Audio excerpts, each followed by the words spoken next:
ईशावास्यमिदं सर्वं यत्किञ्च जगत्यां जगत् तेन शक्तेन भुञ्जीथा मा विवः तस्य सिद्धम्।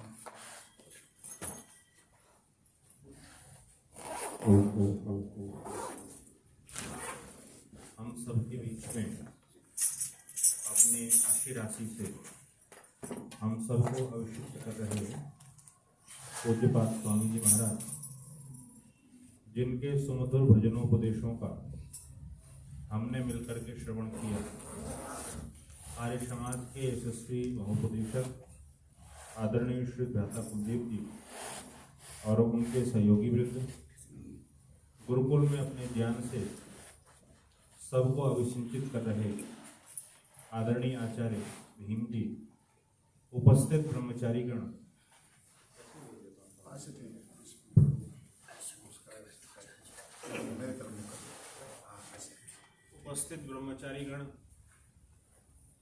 जीवन के अंदर जिस अवस्था से आप सब लोग गुजर रहे हैं, इस अवस्था के अंदर एक बड़ी विचित्रता रहती है कि जो कोई आता है वो सुना करके चला जाता है, और ब्रह्मचारियों को इस बात का बड़ा कष्ट होता है। गुरुकुल में हम भी थे तो अनुभव ही करते थे कि कोई विद्वान आता है, एक बात सुना के चला जाता है।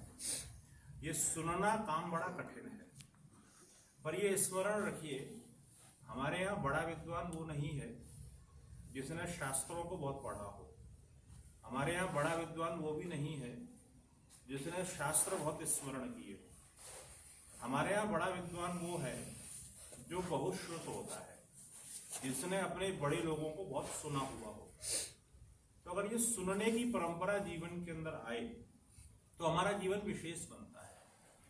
और कहा भी गया, आप में से जो लोग काशिका पढ़ रहे होंगे, तो काशिका के अंदर निर्देशन आया, यावत जीवति तावत अधीते, जब तक जिंदा रहो तब तक कुछ ना कुछ सीखने का प्रयास करो, कुछ ना कुछ जीवन के अंदर आना चाहिए।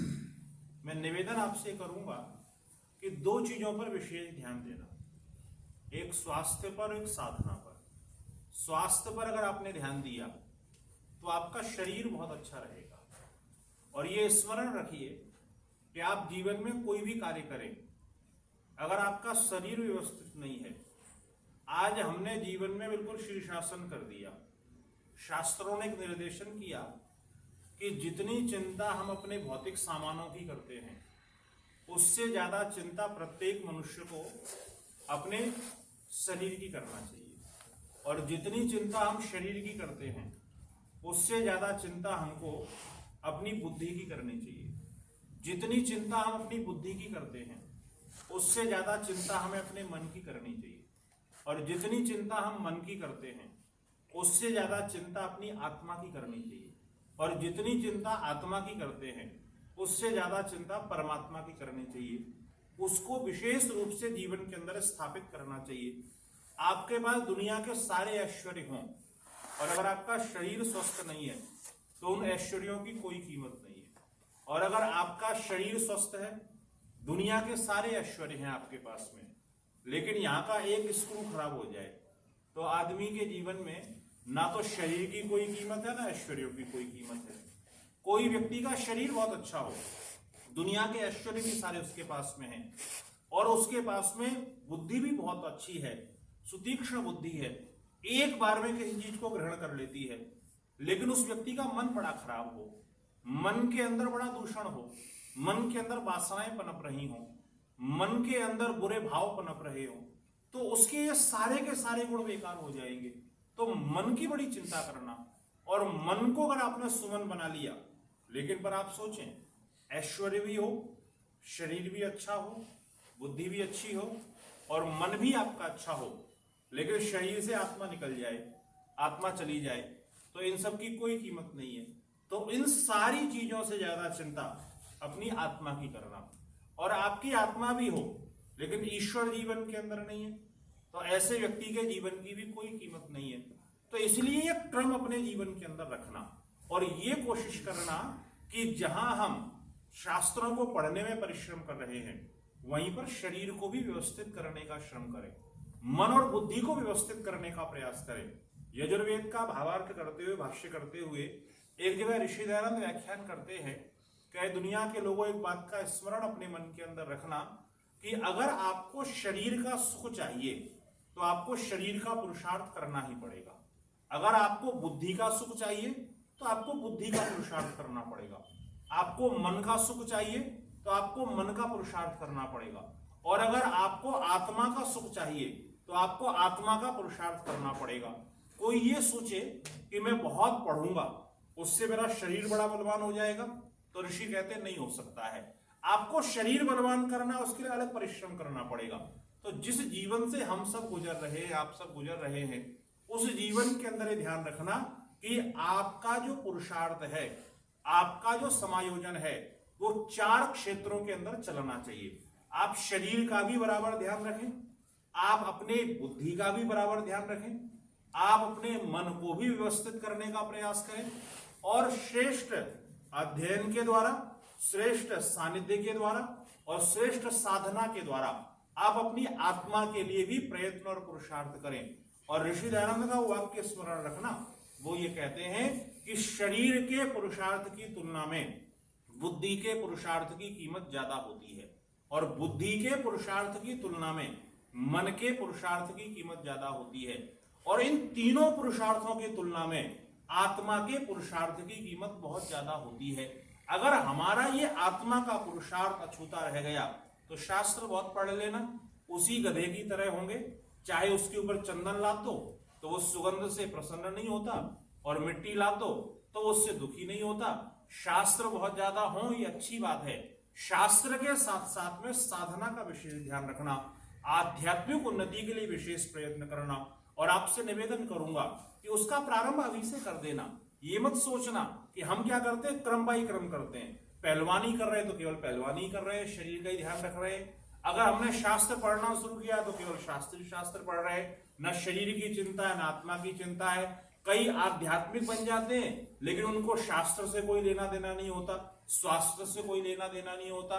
तो विद्यार्थी जीवन के अंदर, ब्रह्मचर्य आश्रम के अंदर आपको हर चीजों का संग्रह करना है, विद्या का भी संग्रह करना है, शरीर को सुव्यवस्थित करने के लिए भी प्रयत्न करना है, और आत्मा के विकास के लिए आध्यात्म को भी जीवन के अंदर लेकर के आना है।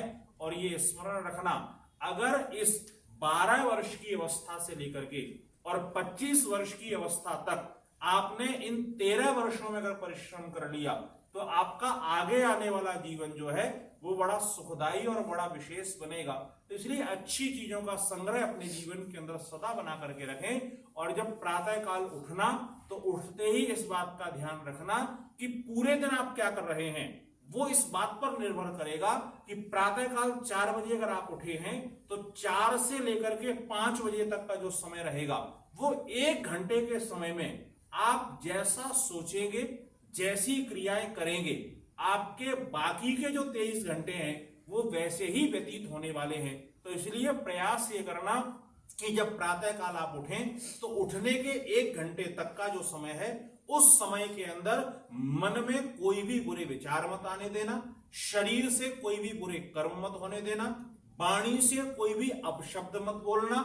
इसीलिए तुम्हारे शास्त्र ने कहा प्रातः काल का वो समय आप मौन रूप से गुजारें, आप एकांत सेवन करते हुए गुजारें। क्योंकि अगर वो 1 घंटे में आपने जैसे विचार बनाए, जैसा आपका चिंतन हुआ, शरीर की क्रियाएं आपकी जैसी हुई, आगे पूरे दिन आप वो ही करने वाले हैं। तो इसलिए वो 1 घंटे को बहुत संभाल करके रखना। और ये ईश्वर की कृपा से और पूज्यपाद स्वामी जी के प्रेम और पुरुषार्थ के कारण से ये जो आपको समायोजन मिला है इसका पूरा पूरा लाभ लेना, क्योंकि फिर ये समय जीवन में लौट करके नहीं आएगा। केवल पछतावा रहता है कि उस समय जी ये कर लेते तो बड़ा अच्छा हो जाता, हमें ये अनुकूलता मिल जाती तो हम ये कर लेते, अगर ऐसा हो जाता तो हम ऐसा कर लेते। पर ये ध्यान रखना, आपको जो अवसर मिला, जैसा मिला, जितना मिला, उसमें विशेष से विशेष करने का प्रयास करना। भागने का कोई विकल्प जीवन के अंदर मत रखना, और ये मत सोचना कि ये होगा तब ऐसा करूंगा। विदुर जी कहते हैं किसी के सोचे अनुसार वातावरण दुनिया में कभी नहीं बनता है, उसको आपको अपने अनुकूल बनाना पड़ता है। तो ये मत सोचना कि कोई आपको अनुकूल वातावरण बना करके उन्नति का देगा, वो वातावरण हमको स्वयं निर्मित करना पड़ेगा।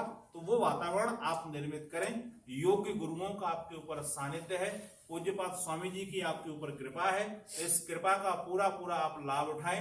इन्हीं शुभकामनाओं के साथ में आपके बीच में और पूज्यपाद स्वामी जी का यह सानिध्य मुझे प्राप्त हुआ। पूज्यपाद स्वामी जी महाराज का मैं आभार व्यक्त करता हूं और ये सुंदर सा समायोजन यहाँ पर हो रहा है उसके लिए मैं अपनी प्रसन्नता व्यक्त करते हुए और आपके जीवन के अंदर उन्नति आए ऐसी ईश्वर से प्रार्थना करता हूं। इन्हीं शब्दों के साथ आपको बहुत बहुत धन्यवाद। बहुत बहुत